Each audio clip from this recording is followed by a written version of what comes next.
Assalamualaikum warahmatullahi wabarakatuh. Saya Rosalina Aprianti dari kelas 5C. Saya akan menjelaskan tentang ringkasan saya mengenai buku Strategic IT Management, A Toolkit for Enterprise Architecture Management, bab 2 dan bab 3. Yang pertama di sini bab 2 dulu, yaitu perencanaan strategis IT. Perencanaan strategis IT atau TI. Kunci perencanaan strategis TI adalah proses pengembangan strategi TI. Proses ini mempertaruhkan arahan dan tujuan umum, mendefinisikan teknis standar dan gambar target calon landscape, menciptakan papan petunjuk arah peta jalan keseluruhan untuk pengembangan TI. Di sini ada gambar dari scope of strategic planning of IT. Yang kedua, di sini ada ruang lingkup dan definisi. Dalam merencanakan TI secara strategis, diperlukannya keselarasan antara strategis dengan model bisnis dan meletakkan kerangka kerja otoritatif untuk memandu dan menginformasikan bagaimana TI dikelola di tingkat pengoperasian. Juga memutuskan standar teknis dan jangka menengah dan pandangan target jangka panjang dari arsitektur perusahaan. Di sini berasal dari tujuan perusahaan dan kebutuhan bisnis. Arah strategisnya adalah konsep penyeluruh dan juga mencakup dan memandu proyek individu. Ruang lingkup dengan jelas mempertaruhkan kelonggaran untuk proyek dan kegiatan pemeliharaan. Lalu selanjutnya di sini ada peran TI dalam organisasi. Di sini ada 4 tingkat signifikan kedudukan TI. Yang pertama yaitu TI adalah faktor biaya. TI hanyalah penyedia internal produk komoditas TI. Misalnya, dipandang sebagai penyedia peralatan periferal. Yang kedua yaitu TI adalah aset. Solusi TI dianggap sebagai bagian integral dari proses bisnis inti dan penting untuk memperlakukan persyaratan keamanan dan kepatuhan yang diamanatkan oleh hukum. Yang ketiga yaitu TI adalah aset. Di sini sama seperti yang di atas, di sini solusi TI dianggap sebagai bagian integral dari proses bisnis inti dan penting untuk melakukan persyaratan keamanan dan kepatuhan yang diamanatkan oleh hukum. Lalu di sini ada TI adalah mitra bisnis. TI dianggap oleh bisnis sebagai kontributor, bukan hanya untuk menilai proposisi, tetapi juga untuk strategi perusahaan. Yang selanjutnya ada TI adalah enabler. TI dipandang sebagai enabler ketika manajer bisnis memandang TI terlibat aktif dalam membentuk model bisnis baru. Tugas utama yang lainnya yaitu menentukan potensi kinerja TI saat ini untuk mendukung penilaian posisi di perusahaan. Ini sebagian besar tentang perkiraan apakah dan sejauh mana TI adalah penyedia layanan yang kompeten bagi perusahaan departemen. Salah satu ukuran dari hal ini adalah sejauh mana TI secara aktif menasihati pengguna dan mengimplementasikan kebutuhan bisnis mereka dengan solusi TI yang sesuai dan hemat biaya sejalan dengan tujuan strategis. Yang materi selanjutnya yaitu posisi strategis TI. Yang pertama yaitu menonjol dari persaingan melalui individualisasi atau kepemimpinan biaya. Di sini solusi TI yang kuat, efisien, atau fleksibel serta penyediaan yang baik informasi bisnis dapat memberikan kontribusi kunci untuk diferensiasi. Yang kedua, lebih cepat dari pesaing.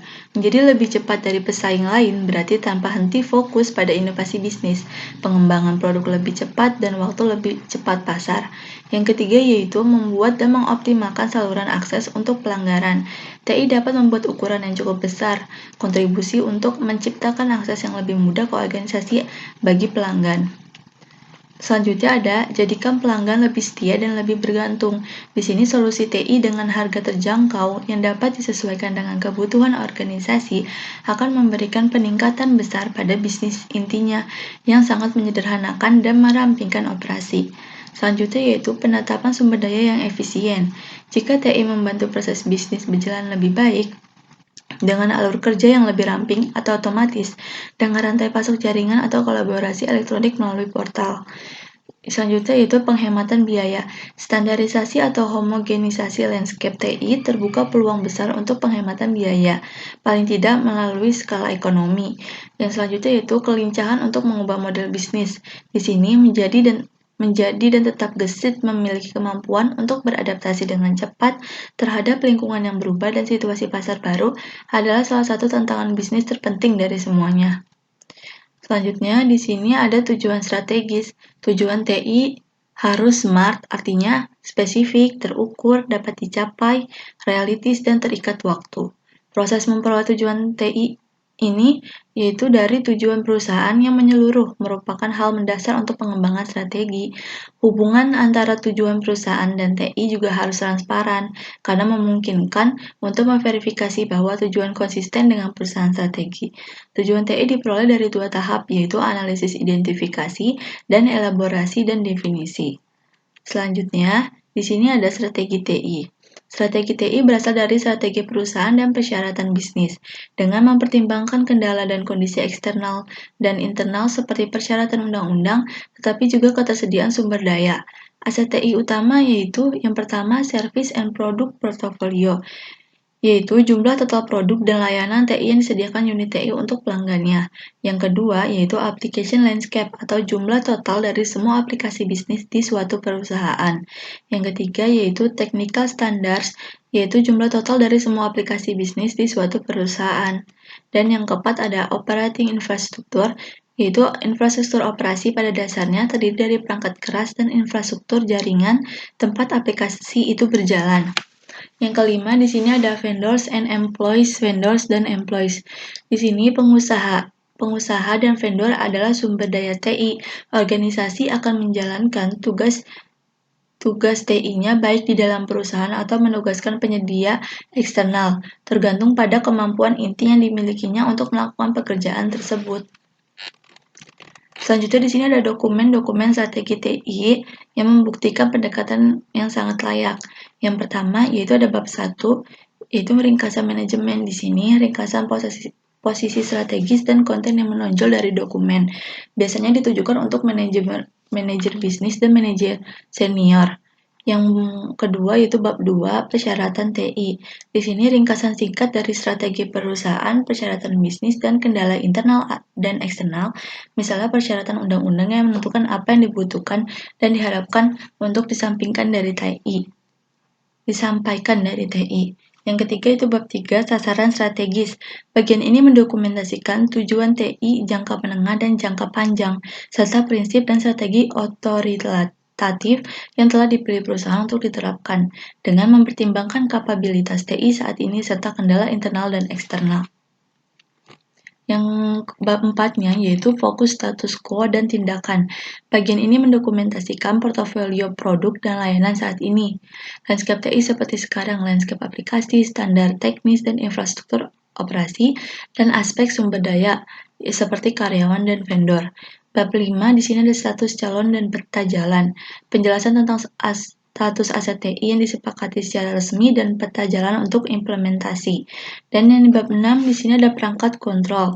Bagian ini menjelaskan indikator kinerja sebagai sistem kartu skor atau kokpit dan kriteria keputusan untuk perencanaan dan pengarahan perencanaan dan pengiriman layanan TI untuk portofolio layanan TI. Dan di sini bab 7 yaitu organisasi TI dan proses TI. Siapa yang berpartisipasi dalam keputusan TI dan siapa yang memiliki otoritas pengambilan keputusan secara keseluruhan dalam setiap kasus. Ini harus diperjelas untuk masalah strategi, investasi, proses, arsitektur, infrastruktur, keamanan, dan manajemen risiko.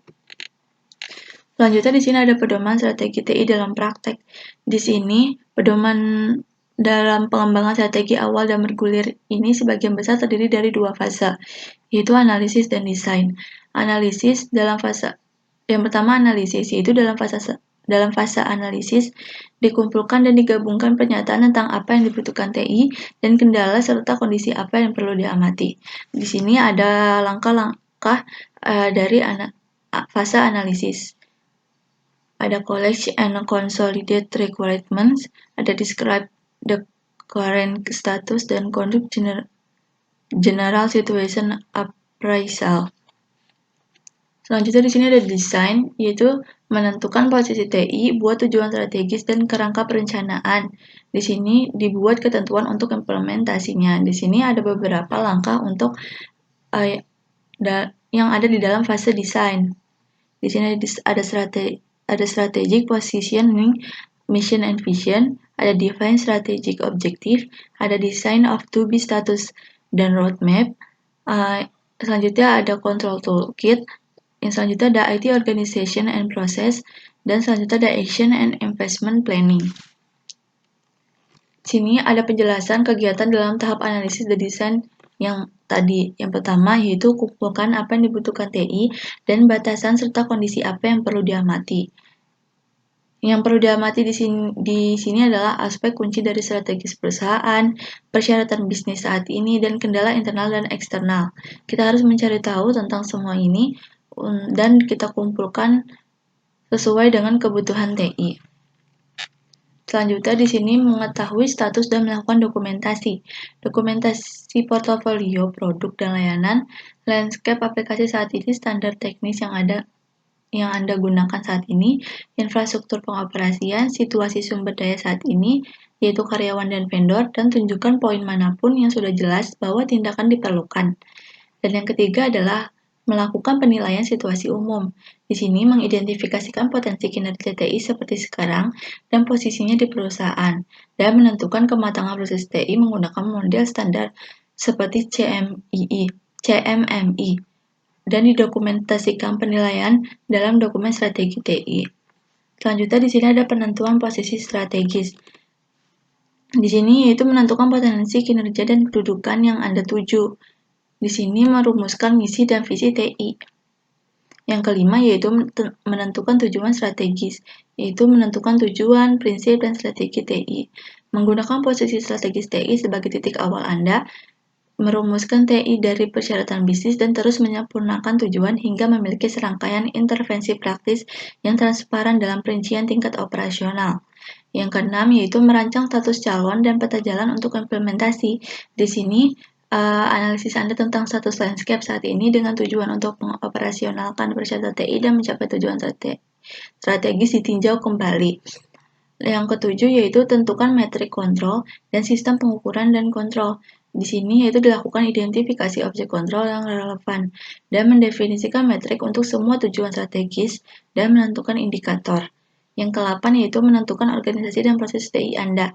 Di sini didokumentasikan organisasi TI dan setiap perubahan yang terjadi dari waktu ke waktu, serta proses untuk perencanaan dan penyampaian layanan dan untuk pengambilan keputusan. Yang ke-9 yaitu tindakan dan perencanaan investasi. Di sini ditentukan tindakan langsung dan tidak langsung apa yang diperlukan untuk mengimplementasikan perencanaan dan tujuan TI strategis. Selanjutnya kita di sini akan membahas bab 3 yaitu Enterprise Architecture. Yang pertama di sini ada Enterprise Architecture.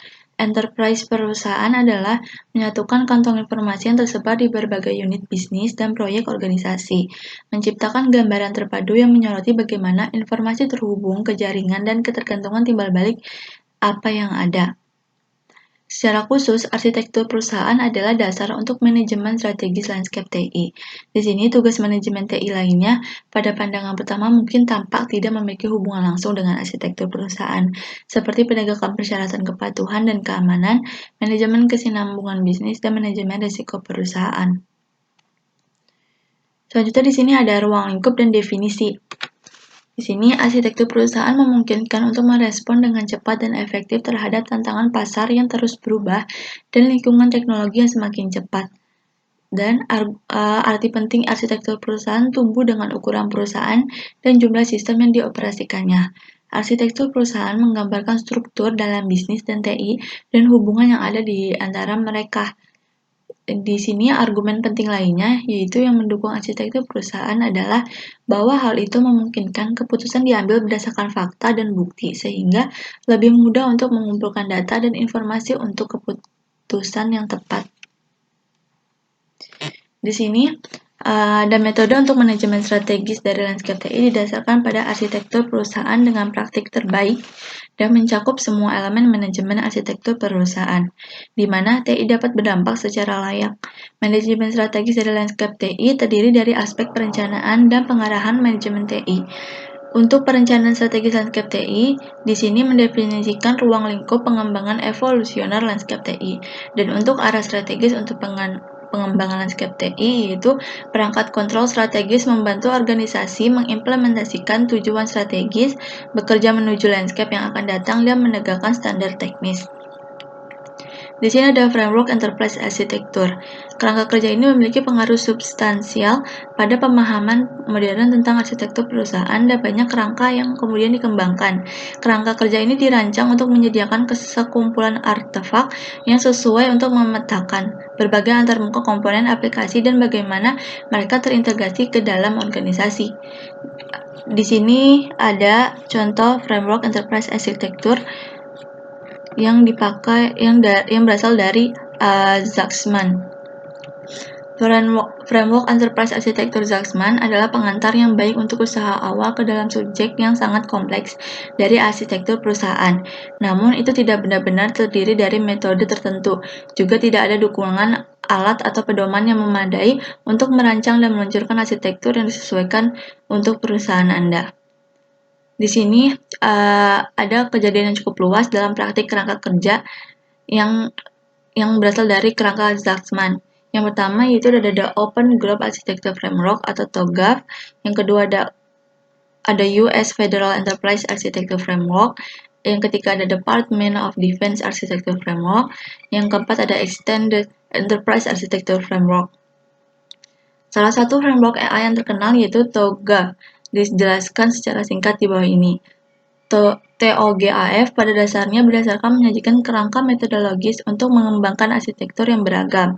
Ini menyediakan blok bangunan atau deskripsi komponen yang telah ditentukan dan model proses untuk membantu organisasi menentukan arsitektur perusahaan khusus mereka. Model AI yang dijelaskan dalam TOGAF diatur menjadi 4 subbab arsitektur. Yang pertama yaitu bisnis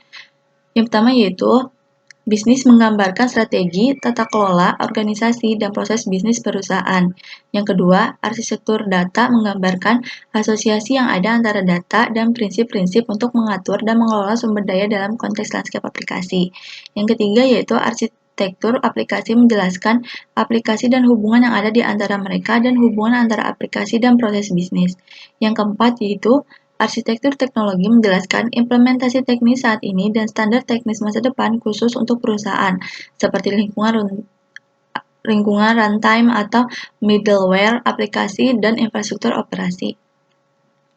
Di sini ada kerangka kerja yang mendukung pengembangan arsitektur perusahaan, yang terdiri dari komponen berikut. Yang pertama yaitu metode pengembangan atau arsitektur MPA. MPA adalah metode umum untuk mengembangkan arsitektur perusahaan. Yang kedua di sini ada kerangka isi arsitektur. Kerangka isi arsitektur menyediakan model rinci untuk jenis penyampaian dalam pengembangan dan evolusi arsitektur perusahaan. Yang ketiga di sini ada enterprise continuum. Enterprise continuum adalah kumpulan deskripsi referensi dalam bentuk model grafik dan dokumen teks. Ini terdiri dari kontinuum arsitektur dan kontinuum solusi. Yang keempat yaitu arsitektur repository. Di sini berfungsi untuk menyimpan berbagai jenis kiriman arsitektur. Yang kelima yaitu basis sumber daya. Di basis sumber daya atau GAF ini terdiri dari sumber daya tambahan seperti template atau catatan tambahan untuk menjalankan aktivitas dalam model proses TOGAF ADM. Selanjutnya di sini ada model referensi, yaitu komponen utama dari model referensi adalah model referensi teknis. Semua kerangka kerja AI yang diperkenalkan di sini memiliki kesamaan adalah bahwa arsitektur perusahaan dijelaskan melalui berbagai pandangan dan aspek. Pandangan umum adalah arsitektur bisnis, arsitektur data, arsitektur aplikasi, dan arsitektur teknologi. Kaitan antara berbagai sub-arsitektur ini menciptakan tampilan lengkap bisnis dan struktur TI. Aspek-aspek yang dibahas dalam kerangka kerja AI yaitu apa, bagaimana, di mana, siapa, dan kapan, dan mengapa. Dalam banyak kasus didasarkan pada aspek-aspek dalam kerangka arsitektur perusahaan Zalcman. Di sini selanjutnya yaitu ada praktik terbaik dari enterprise arsitektur. Pengalaman yang diperoleh di banyak proyek konsultasi dan dalam menggunakan kerangka arsitektur perusahaan yang dijelaskan di atas telah disalurkan ke dalam pengembangan arsitektur perusahaan dengan praktik terbaik yang siap digunakan langsung. Di bawah ini ada gambar yang menyajikan gambaran umum arsitektur perusahaan dengan praktik terbaik. Yaitu di sini ada business arsitektur, di sini ada business proses, ada proses bisnis, ada business function, ada product, ada business units, business object, ada application, interface, information object, dan technical architecture, serta infrastruktur arsitektur. Sini ada perbedaan antara sub arsitektur berikut yang di atas tadi dan model landscape-nya. Yang pertama ini, arsitektur bisnis itu menjelaskan struktur bisnis utama suatu perusahaan yang mendorong aktivitas perusahaan. Kalau arsitektur aplikasi ini, dia menyediakan sarana untuk mendeskripsikan landscape aplikasi perusahaan. Dan untuk arsitektur teknologi, adalah tentang mendefinisikan standar teknis khusus perusahaan untuk mengimplementasikan aplikasi, antarmuka, dan elemen infrastruktur. Selanjutnya di sini ada ketepatan waktu dan perincian informasi. Proses perencanaan dan pengendalian yang berbeda, upaya untuk menjaga informasi tersebut tetap mutakhir dan konsisten jauh lebih besar daripada manfaatnya. Jika hanya mempertimbangkan upaya untuk membuat deskripsi proses yang terperinci atau mendokumentasikan aplikasi, jelaslah waktu yang Anda habiskan untuk mencatat informasi ini dan lebih tepatnya selesaikan proses pencocokan untuk memastikan konsistensinya. Agar ketepatan waktu dan perincian informasi terlihat jelas dan efisien di dalam proses perencanaan ini. Selanjutnya di sini ada konstituen arsitektur perusahaan praktik terbaik atau konstitusi arsitektur perusahaan terbaik. Konstituen arsitektur perusahaan terbaik secara lebih rinci tentu saja dibutuhkan lebih dari sekedar struktur dan kumpulan data untuk mencapai tujuan yang dituju dengan peluncuran arsitektur perusahaan. Manfaat nyata berasal dari mengumpulkan data dalam bentuk yang sesuai. Biasanya divisualisasikan dalam presentasi grafis untuk audiens yang ditargetkan. Oleh karena itu, bagian-bagian berikut juga merekomendasikan diagram yang sesuai dengan mendeskripsikan struktur. Selanjutnya di sini ada model landscape bisnis. Yang pertama ada proses bisnis, yaitu urutan aktivitas atau subproses yang terhubung secara logis yang berkontribusi dalam beberapa cara untuk nilai tambah perusahaan. Yang kedua di sini ada fungsi bisnis, yaitu sekumpulan fungsi bisnis yang berbeda dan kohesif seperti manajemen, hubungan pelanggan, kemampuan perusahaan diekspresikan dalam fungsi bisnis yang dijalankan. Fungsi bisnis dapat diatur ke dalam subfungsi dan memiliki hubungan yang ditentukan dengan blok bangunan lain dari model landscape bisnis. Yang ketiga di sini ada produk. Produk adalah hasil atau pengiriman dari proses layanan perusahaan. Produk dapat berupa bahan, misalnya bahan seperti mobil atau komputer atau non-materi layanan, dan dapat terdiri dari subproduk. Selanjutnya di sini ada unit bisnis, yaitu salah satu unit logis atau struktural perusahaan seperti pabrik atau kelompok pengguna logis seperti layanan penjualan lapangan atau staf internal. Selanjutnya di sini ada objek bisnis. Objek bisnis mewakili entitas dunia nyata abstrak atau konkret yang merangkum beberapa bagian dari aktivitas bisnis suatu perusahaan pelanggan, misalnya produk atau pesanan. Di sini ada model landscape aplikasi. Model landscape aplikasi ini menggambarkan landscape aplikasi dan bertindak sebagai penghubung yang menghubungkan model landscape bisnis dan model teknis dan infrastruktur. Model landscape aplikasi didokumentasikan dan dirancang sebagai bagian dari manajemen landscape TI. Di sini ada beberapa yang diperhatikan dalam model landscape aplikasi. Yang pertama, yaitu aplikasi adalah entitas kohesif yang dianggap pengguna sebagai unit teknis dan fungsional. Secara umum, ini mendukung fungsi bisnis terkait yang secara logis dan teknis berbeda dari fungsi lainnya. Lalu di sini ada model landscape teknis. Model landscape teknis menentukan standar teknis khusus untuk perusahaan untuk mengimplementasikan aplikasi, antarmuka, dan bagian dari infrastruktur operasi. Model landscape teknis dapat terdiri dari teknologi, arsitektur referensi, dan tempat arsitektur, produk TI yang dibeli, alat untuk rekayasa perangkat lunak, dan manajemen sistem dan komponen TI seperti kerangka kerja.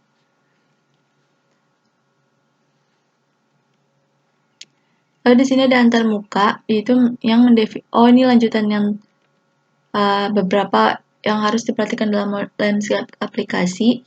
Yang pertama itu yang tadi ada aplikasi, sekarang ada antarmuka yang mendefinisikan ketergantungan antara dua aplikasi. Beberapa antarmuka satu arah yang lain mengizinkan komunikasi dua arah. Mereka dapat mengambil bentuk aliran informasi atau aliran kontrol dalam konteks manajemen landscape TI. Yang ketiga itu objek informasi. Objek informasi adalah artefak khusus untuk aplikasi. Mereka dapat digunakan untuk oleh aplikasi dengan berbagai cara dan diangkut melalui antarmuka. Mereka memiliki hubungan dengan objek bisnis yang mewakili keseluruhan artefak bisnis yang disepakati dalam desain konseptual. Selanjutnya di sini ada model landscape infrastruktur. Model landscape infrastruktur menggambarkan elemen infrastruktur tempat aplikasi dijalankan. Model memiliki perincian kasar. Ini menempa koneksi dengan elemen infrastruktur dalam manajemen TI tingkat operasional. Hubungan dengan model landscape teknis memungkinkan Anda untuk mengidentifikasi tujuan teknis dan tingkat standarisasi infrastruktur operasi. Selanjutnya di sini ada status perencanaan landscape. Di sini yaitu mendokumentasikan status apa adanya dan yang akan terjadi dari status perencanaan landscape, serta tahapan sementara di sepanjang lintasan. Dan ini memungkinkan untuk mendeskripsikan elemen penting dari model bisnis saat ini atau masa depan dan bagaimana mereka saling terkait. Selanjutnya di sini ada manajemen bisnis landscape. Manajemen bisnis landscape adalah bagian penting dari manajemen arsitektur perusahaan. Yang terakhir ini berkaitan dengan pendokumentasian, analisis, perencanaan, dan pengarahan perkembangan evolusioner landscape secara keseluruhan. Manajemen landscape bisnis di sisi lain berkaitan dengan pengelolaan bagian bisnis tertentu dari arsitektur perusahaan. Manajemen landscape bisnis memerlukan penyelarasan proses bisnis, produk, dan organisasi perusahaan untuk mencapai tujuan perusahaan. Di sini ada aspek penting dalam pengelolaan landscape bisnis. Yang pertama, struktur model landscape bisnis. Yang kedua, peran dan proses dalam manajemen landscape bisnis dan bagaimana ini diintegrasikan ke dalam organisasi.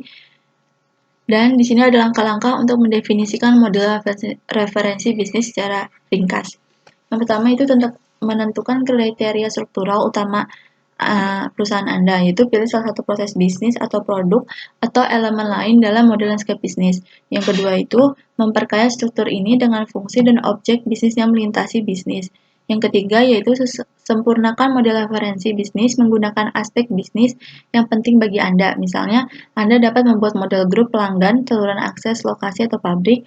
Dan yang keempat, menyusun seperangkat kriteria potensial untuk tingkat utama penataan dan struktur bisnis. Pilih kriteria yang paling sesuai untuk Anda. Anda mungkin perlu mengelompokkan beberapa kriteria atau membaginya lagi.